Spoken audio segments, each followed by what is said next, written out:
Good morning. It looks as if I'm live. So this is a little bit of a carnivore or close to carnivore chat.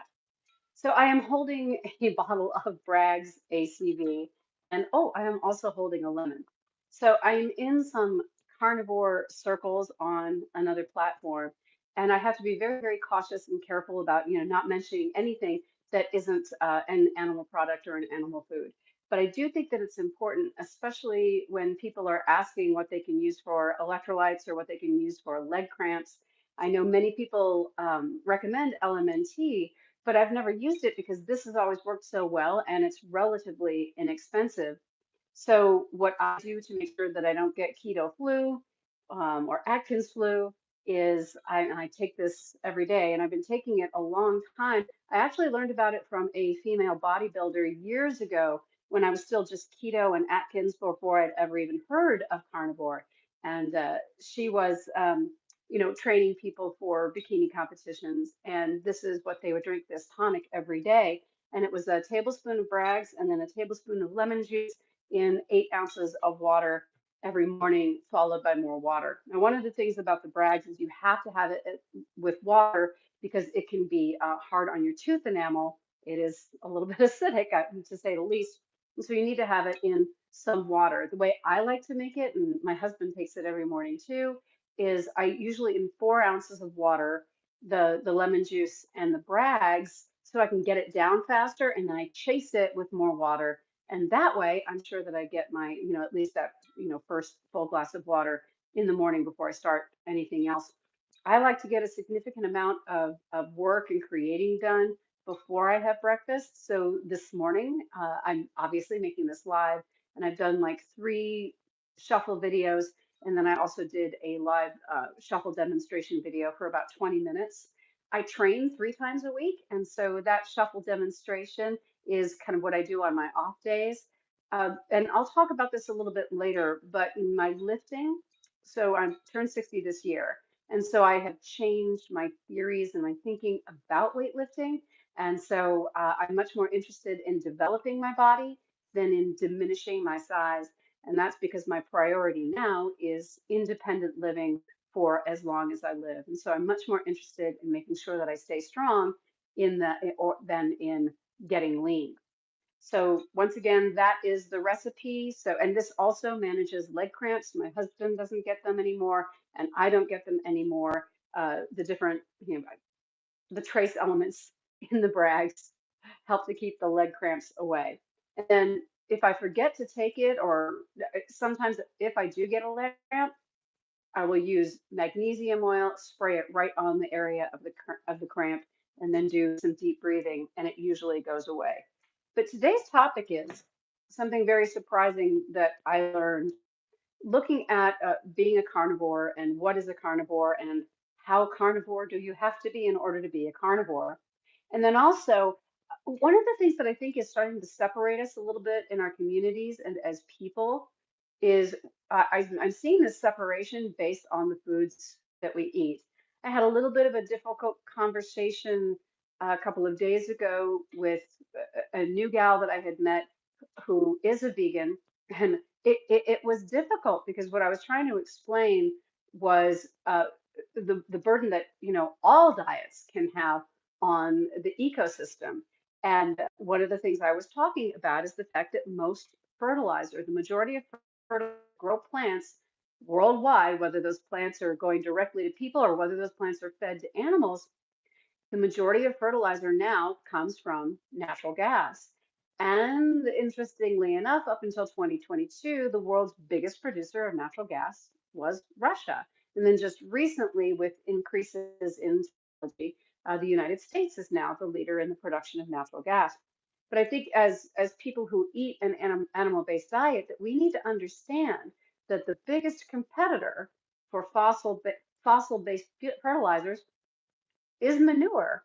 And so when we see some of the messages we're getting that it's not fossil fuels, it's the animals that are causing the biggest problem, we should be aware, because I wasn't aware until recently, that there is this competition between the traditional animal-based fertilizer, whether it's manure or whether it's even, for example, like fish meal. Often fish byproducts are used as fertilizers. So that understand that there is this competition going on, and that the amount of revenue and wealth and power that is generated by the natural gas that is turned into fertilizer is something that we really should consider and make sure that nobody is like separating us and making us argue with each other based on what our food sources are, unless we really understand how those foods are grown. And the other thing that I want to mention is that now that I rarely eat plants, I consume less of everything, including meat. And here's why. I'm not eating any anti-nutrients, and I'm so satisfied that I can eat 2 meals a day. And when I was eating a mixed diet, as a matter of fact, when I was doing a transformation contest and doing some bikini photos and things like that, and trying to get hyper lean, I was actually eating more meat when I was combining meat with carbohydrates. So I was eating more fruit and I was eating more vegetables. I wasn't eating any starches or grains then. But the funny thing is that the fruits and the vegetables make me hungry, and actually end up eating more total ounces of meat than I eat now when I'm not eating plants because I'm so easily satisfied. And then another thing I wanted to discuss is at 60, uh, I'm seeing some changes. I've been carnivore for since 2018 now. And so as I was going through the change, as I was going through menopause, that's when I was going carnivore. And now that I'm 60, and we get warned as women that there's another drop, or there's another hormonal drop, and we start to see changes at 60 that I wasn't seeing at, like, 54 when I started carnivore. And for example, I'll give you one of them. You see this mark on my arm and these other little marks. So these are from scrapes, and I live a very physical life. We raise chickens, and I work with the dogs and do lots of lifting and things. Well, not enough, and I'll tell you why. And so I'm starting to get these little bits of skin damage that are demonstrating that my skin is starting to get thinner and more fragile. Well, it turns out that one of the best non-pharmaceutical ways to rethicken your skin is weightlifting, resistance training. There was a recent study out of Japan, where they had women my age, and they did 16 weeks intervention of weightlifting. They were using machines. I prefer free weights, and 16 weeks they saw significant improvements in elasticity, and also that the skin literally got thicker. So if you're 60 or older and you're dealing with some of these issues, it might be time to lift or lift heavier. I've been doing a lot of shuffle dance and a lot of other activities over the last year, so I haven't been lifting nearly as much, and I haven't been lifting nearly as heavy. I've been doing a lot more dance, and also that's more of an aerobic exercise. So I'm really going to focus on going back and weightlifting more in order to thicken my skin. And so what I'm using now in terms of weightlifting is, I call it the nine. And there was another study that demonstrates that 9 exercises done to failure, all you have to do is one set, and you can improve your insulin sensitivity. And so I'm just doing 9 exercises, alternating upper and lower. So for example, and the great thing is I have a short attention span, probably have some adult ADD issues. So I really hate boring workouts. I absolutely can't tolerate them. So what I do instead is this training, and I do each exercise to failure. So for example, I'll start with a push up, and then I'll go to a squat, and then the row, then the deadlift, an overhead press, and then a single leg exercise like a reverse lunge. And then I'll go to, I love butterfly raises, but we're getting close to, having done all the exercises. And then you could say a butterfly raise, and I'm already at 7.